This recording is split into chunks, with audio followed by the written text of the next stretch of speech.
सभी विद्यार्थियों को मेरा नमस्कार।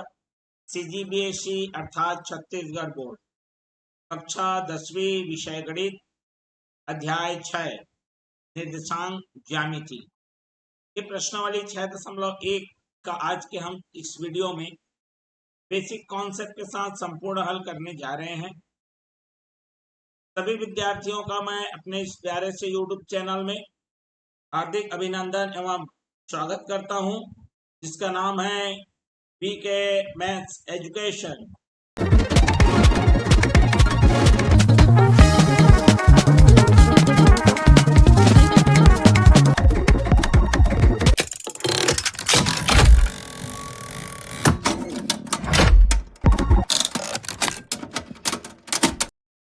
जैसा कि मैंने बताया, प्रश्नावली 6.1 निर्देशांक ज्यामिति के प्रश्नों को हम इस वीडियो में हल करेंगे।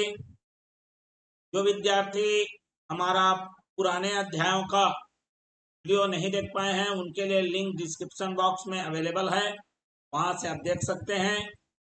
वीडियो को अंत तक जरूर देखिएगा। पसंद आए तो लाइक करिए और ज़्यादा से ज़्यादा इसे शेयर करिए। और जो चैनल में नए हैं, चैनल को सब्सक्राइब कर बेल आइकन नोटिफिकेशन ऑन कर लीजिए, क्योंकि इसी तरह से आगे के अध्याय और प्रश्नावली के वीडियो धीरे धीरे आते रहेंगे। तो चलिए मैं शुरुआत करता हूं आज के इस वीडियो की प्रश्नावली 6.1 के बेसिक कॉन्सेप्ट और प्रश्नों के साथ। सबसे पहले हमारा कॉन्सेप्ट है अक्ष एक दूसरे को लंबवत काटते हैं।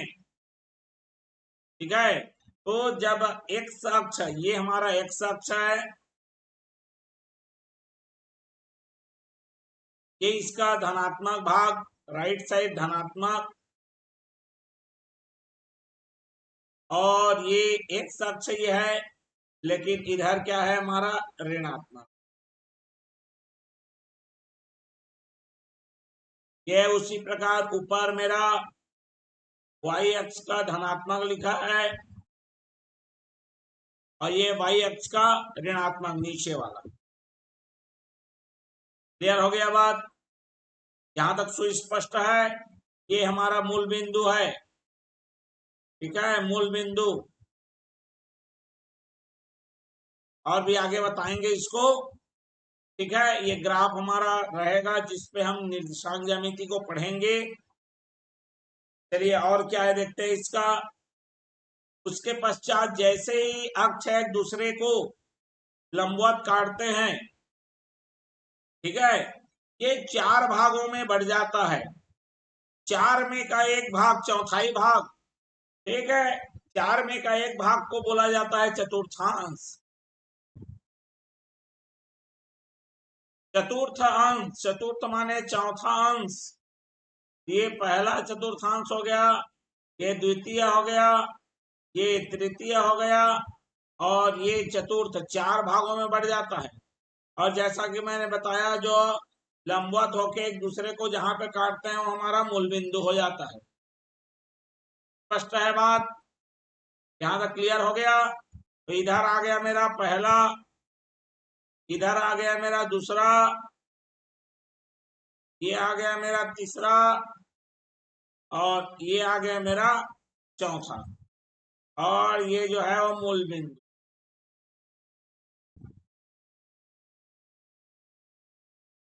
क्लियर हो गया बात? चलिए अब बढ़ते हैं। हाँ, इसमें कुछ जानकारियां और है। अगर केवल एक अक्ष, यहां पर मैं लिखता हूं, ठीक है, आगे आ रहा है कि नहीं आ रहा है एक बार देख लेता हूं, फिर बता दूंगा मैं। चलिए यहां पर देखिए, निर्देशांक समतल में किसी बिंदु की स्थिति का पता लगाना।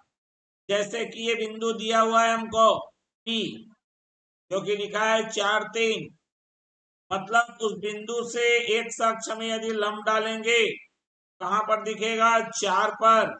और उसी बिंदु से वाई अक्ष पर लंब डालेंगे तो कितना दिखेगा आपको? 3। ठीक है, केवल एक्स अक्ष, केवल एक्स अक्ष, ये हमारा कहलाता है भुज। और केवल जो y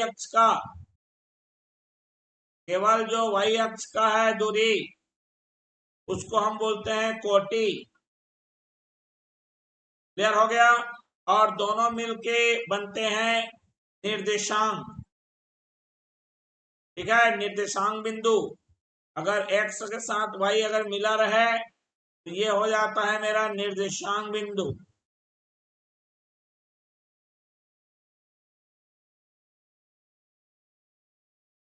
ठीक है। दूसरी चीज, यहां पर मेरा ये जो हम पढ़ रहे हैं ये कार्तीय रूप है। अब ये कार्तीय रूप क्या है ये समझिए। कार्तीय रूप का मतलब किसी बिंदु से दोनों अक्षों की कितनी दूरी है। ये जब इस रूप में हम लोग किसी बिंदु को समतल पर पढ़ते हैं तब ये कार्तीय रूप है। एक और होता है ध्रुवीय रूप, जिसको आगे आप पढ़ेंगे। क्या है ध्रुवीय रूप के बारे में हल्का जानकारी रहेगा तो आपको दोनों में अंतर समझ में आएगा। जब इसी बिंदु को यदि मैं मूल बिंदु से देखता दूरी को, समझ रहे हैं बात को,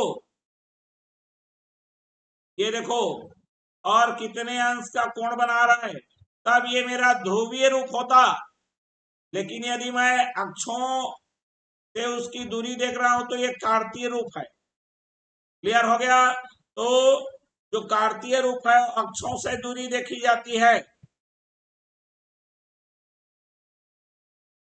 लेकिन ध्रुवीय रूप में मूल बिंदु से दूरी।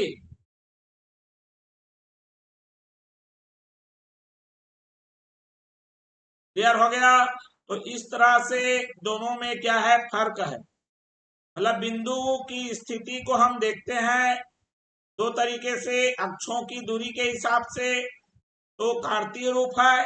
यदि मूल बिंदु से दूरी को देखते हुए हम उसको अध्ययन करते हैं तब हमारा वो ध्रुवीय रूप है। तो अभी हम केवल जो पढ़ रहे हैं वो है हमारा कार्तीय रूप। ठीक है। चलिए, तो हमने बताया x अक्ष की दूरी को भुज और y अक्ष की दूरी को कोटि, और दोनों मिलके क्या बनते हैं निर्देशांक बिंदु। क्लियर। अब ये तो हो गया। अब हमारे पास लिखा है अक्षों पर बिंदु। यदि कोई बिंदु अक्ष पर हो जाए, ठीक है, x अक्ष भी हो सकता है, यही y अक्ष भी हो सकता है। क्लियर हो गया बात। x अक्ष भी हो सकता है और y अक्ष भी हो सकता है। जैसे x अक्ष पर दिया हुआ है 4 0, तो x अक्ष तो मेरे पास है, लेकिन y क्या है, 0 है। तो इसका मतलब यह x अक्ष पर स्थित होगा। भाई y है ही नहीं ना, y 0 है। मतलब कौन सा अक्ष हो गया, x अक्ष हो गया। अगर कोई y अक्ष पर है, जैसे यहां पर लिया मैंने 0 और 3, क्योंकि उसका x बिल्कुल नहीं है। y कितनी दूरी पर है, 1 2 और 3, तो ये क्या हो जाएगा मेरा y अक्ष पर। तो जिसका x 0 होगा वो y अक्ष पर होगा, और जिसका y 0 है वो कहां पर होगा, x अक्ष पर होगा। इस बात को आप अति स्पष्ट कर लेंगे। क्लियर है। चलिए बढ़ते हैं तो फिर प्रश्नावली के प्रश्नों की ओर। यही हमारा बेसिक कॉन्सेप्ट था जिस पर बनना है। प्रश्नावली 6.1 क्या कह रहा है, 3 4 ऋण 5 6 ऋण 2 ऋण 1 और 2.5 ऋण 7 कौन से चतुर्थांश में है। 3, x में 3, 1 2 3, y में 4, 1 2 3 और ये 4। ये दिख रहा है बिंदु, ये बिंदु है मेरा 3 4 का। कौन से चतुर्थांश में है ये, चलिए सॉल्यूशन देख लेते हैं। ये हमारा पहले नंबर में आया, दोनों धन में है, तो 3 4 वो है मेरा प्रथम चतुर्थांश।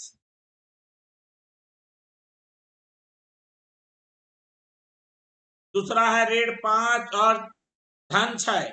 एक्स में ऋण है 1 2 3 4 5, ऋणात्मक तरफ है, और वाई में 6 है 1 2 3 4 5 और ये 6। ये बिंदु है जो एक्स में ऋण 5 को दिखा रहा है। देखो इधर करोगे तो ऋण 5 में आएगा, इधर करोगे तो धन 6 में आएगा। क्लियर हो गया बात? चलिए, ऋण 5 धन 6, ये हमारा कौन से चतुर्थांश में आ गया है? द्वितीय। ये दूसरा है, ये पहला चतुर्थांश, ये द्वितीय, ये तृतीय और ये चतुर्थ। चलिए, दूसरा वाला जो है मेरा ऋण 5 और 6, ये द्वितीय चतुर्थांश है।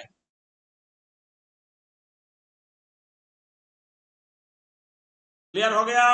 तीसरा देख लो, ऋण 2 ऋण 1, एक्स में ऋण 2 ऋण 1 ऋण 2 और वाई में भी ऋण 1, ये बिंदु आ गया। ऋण 2 और ऋण 1 कौन से चतुर्थांश में है? तृतीय। ऋण 2 और ऋण 1 ये आ गया मेरा तृतीय चतुर्थांश।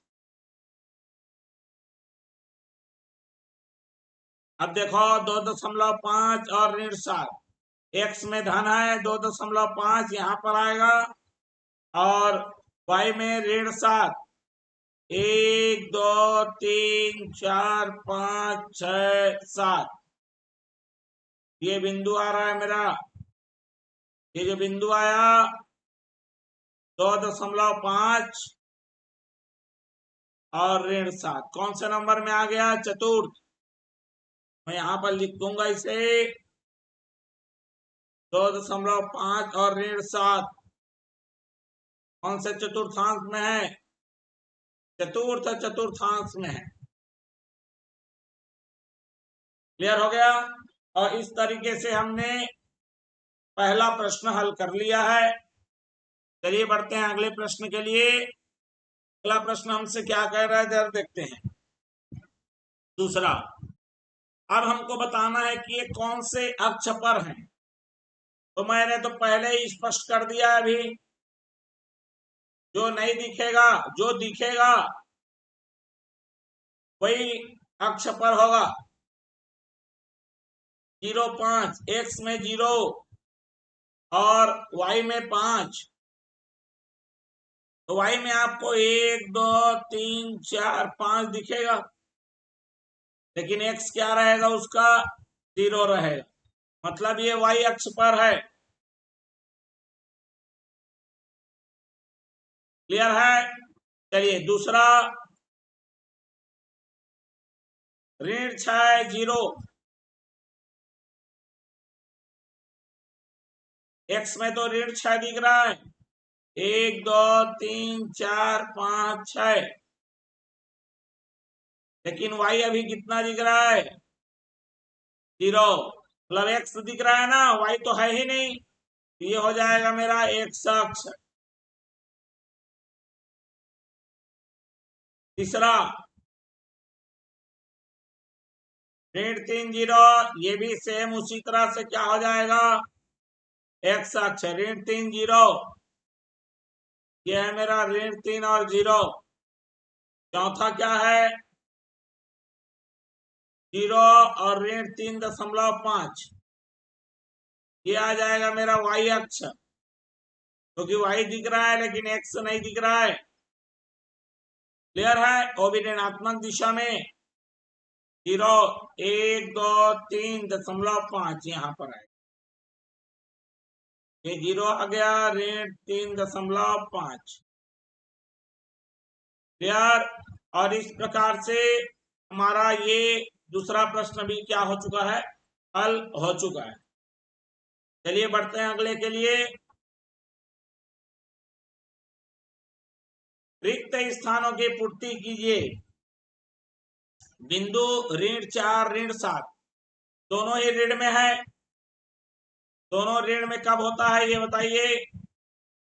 मतलब एक्स का भी ऋण और वाई का भी ऋण, मतलब इधर मिलेगा और ये हो गया मेरा तृतीय चतुर्थांश।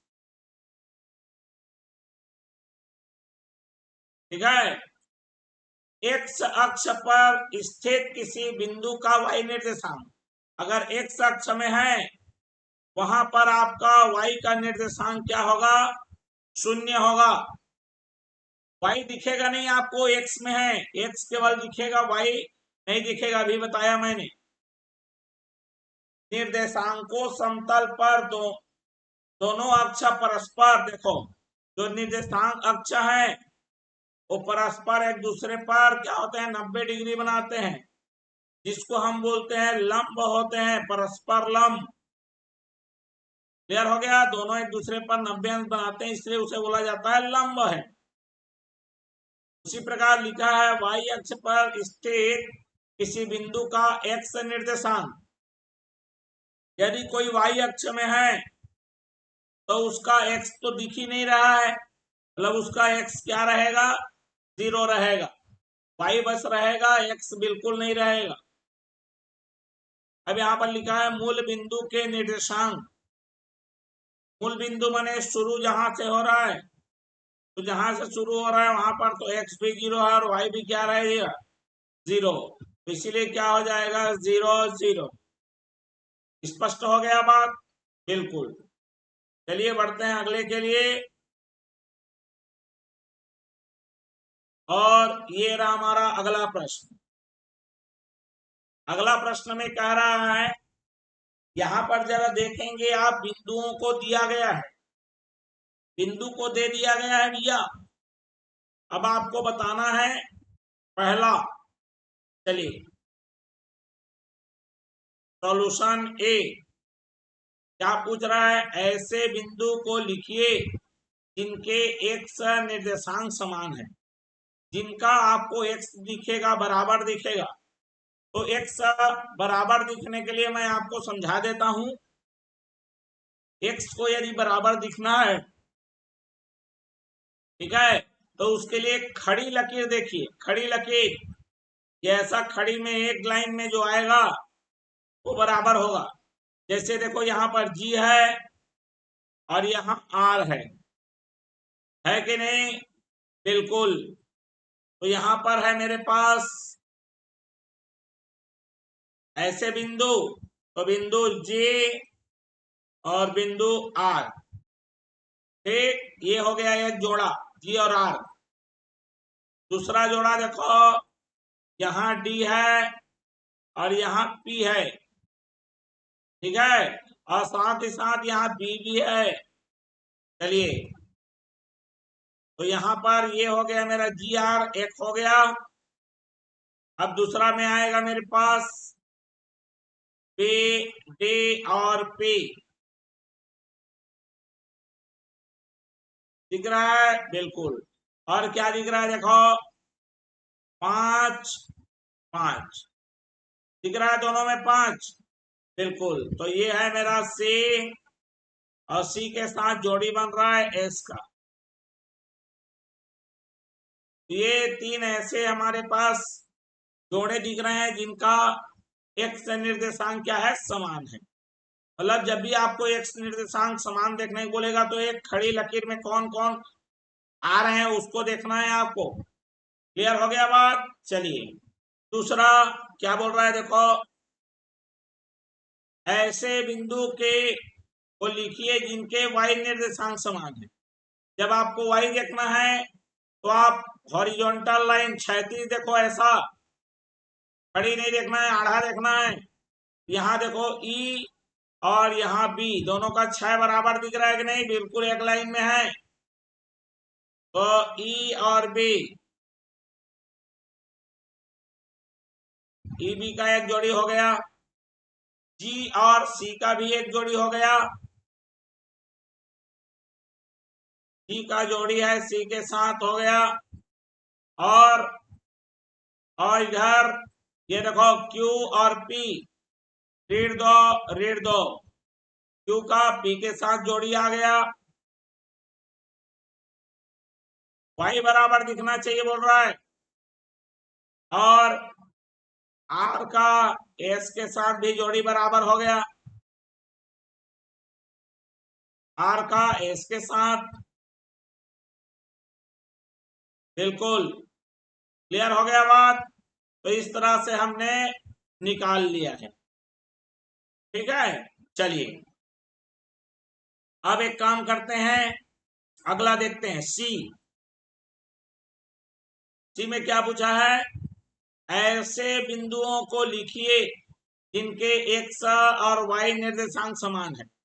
जब भी एक्स और वाई समान देखने को बोला है, ऐसा तिरछा लकीर को देखना है, एकदम बीचों बीच ऐसा देख लो।